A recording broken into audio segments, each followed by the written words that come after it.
Hiya, my name is Jay and welcome back to Bumi Reptile Sanctuary. Today we're going to be working on a Galapagos tortoise habitat. We're going to be putting in about 3 of these little guys.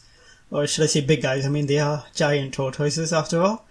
They're some of my favourite of the Chelonians. I've actually encountered them before in real life. In fact, there's a picture of me feeding some from when I was about 10 or something, and I just remember the experience being lovely. They're just such placid, lovely animals, and I really enjoyed my time with them. One thing that's quite cool in this episode you may have noticed in the start is that we now have a sign for Bumi Reptile Sanctuary. It's just up the front, kind of by where all the shops and outlets are, and right before you actually enter the main park. Now, what I'm going to do for this Galapagos tortoise habitat is actually based off one that I have gone to a couple times in London Zoo. There's this quite neat thing they do in London Zoo where within the tortoise habitat there's a pressure pad, and it connects to a weighing scale just outside the habitat where the guests are. And what that allows the guests to experience is that if the Galapagos tortoise happens to sit on that scale within the habitat, and you weigh yourself on the outside, you can actually compare your weight to that of a tortoise, which I thought was quite a cute thing, and really kind of gives you an idea of the scale of these animals, being quite large and quite heavy, without you directly having to contact them. And I thought that was quite a cool idea. I don't quite incorporate that particular mechanism just because you can't really do that with what we have in the game. But I did do a similar sort of viewing hut, which I'm quite used to seeing at London Zoo. It's a really big open plan kind of hut. I would say it's not necessarily linked to the tortoise enclosure, or habitat should I say.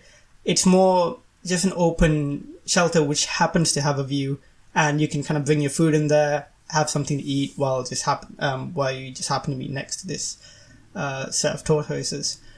What you may have noticed as well is that since the last episode, I've removed all the water in the river that surrounds the park. That's because I've been doing a lot of terraforming work off screen, just to kind of get things ready for later enclosures. I've built a really big lake close to the back. That's kind of where we're going to be placing our saltwater crocodiles and our gharials. Also our Nile monitors, because they do love some water. So, anyways, I haven't uploaded in the past couple days, and that's because I've been in the Philippines. I just happened to be there for a couple days with my family, and it was a really lovely experience. I got to see some really cool wildlife, actually.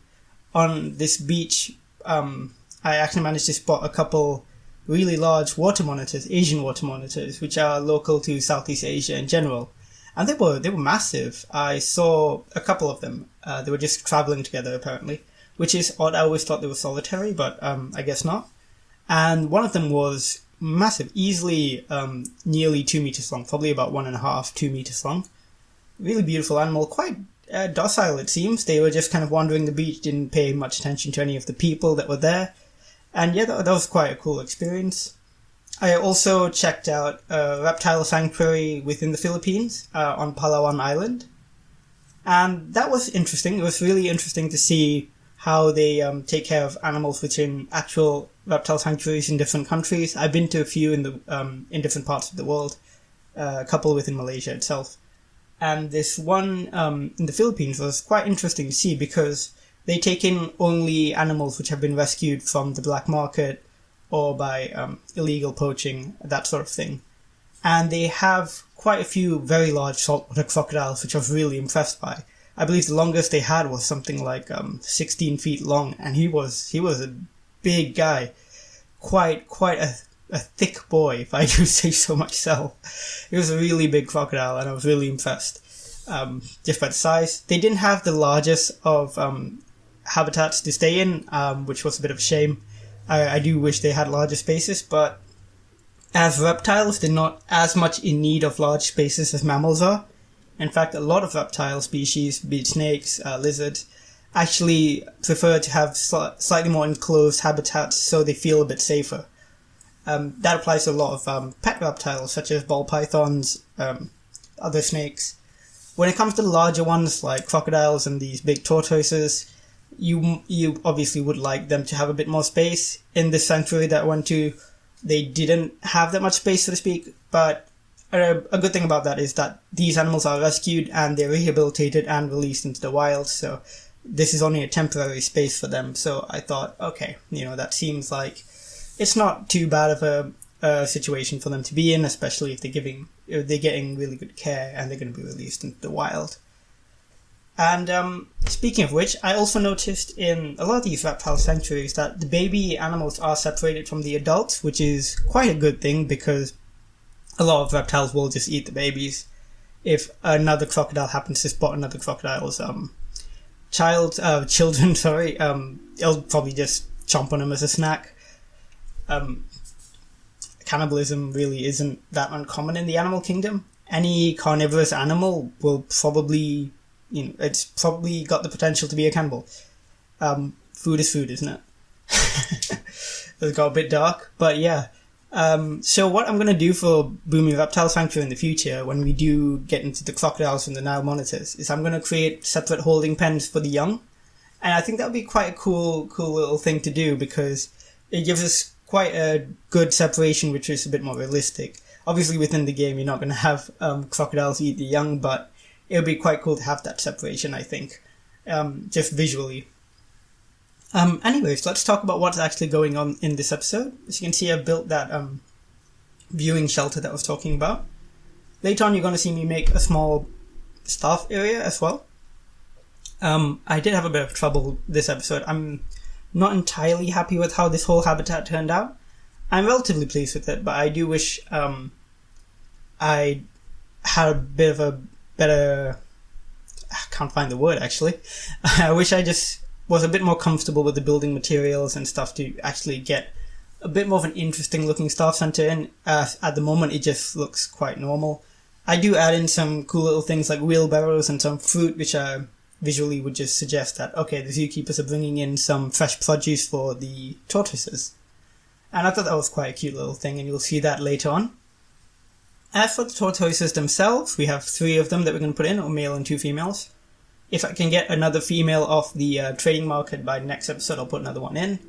That'll get them up to 4, which I think is the limit for them to be really comfortable in this habitat. Otherwise, they're pretty standard enclosure, quite rocky, quite arid. I didn't want them to have too much foliage in there, so I didn't put in any trees. I just put in a few bushes here and there. And a lot of flat rocks for them to climb on. Obviously, these guys are tortoises. They don't exactly move an awful lot. They're very slow animals. In fact, in the cinematics, I don't think you see one walk at all. They just kind of flop down and just chill, which is kind of how they are in real life. They're very chill animals. Don't have an awful lot to do, except munch on some food. So that's what I've given them. Pretty straightforward enclosure. And I like I said, these guys are, again, quite chill. The ones I've seen in real life are super docile, which is why some of the larger tortoise species actually make pretty good pets. The sulcata tortoise, which I actually encountered one at a petting zoo recently. They're such lovely animals. They're kind of like really slow vegetarian dogs that don't make any noise. They kind of just grunt. That's the only noise they really make. But it was such a lovely experience kind of hanging out with one of them. I just kind of sat with it while it ate lettuce out of a bowl. They make pretty good pets if you have the space for them and you know how to take care of them really well. The only thing is that a lot of people buy sulcata tortoises, and they're some of the bigger ones, when they're quite small and when they're young. And they think, oh yeah, I'm going to get a really small tortoise and it's going to be my friend and it's not going to grow, to the size of like a small vehicle. Maybe that's a bit of an exaggeration, but still, these guys get really big and a lot of people buy the young without knowing that they're going to get that size, and that's not a very good thing. So it's always important to be really aware of what kind of animal you're getting if you're buying a pet. A lot of these tortoises do end up on the black market for pets, and that's not particularly ideal. As far as conservation goes, though, talking back to the Galapagos giant tortoise, they're actually doing pretty decently thanks to captive breeding in zoos across the world and releasing them back into the wild.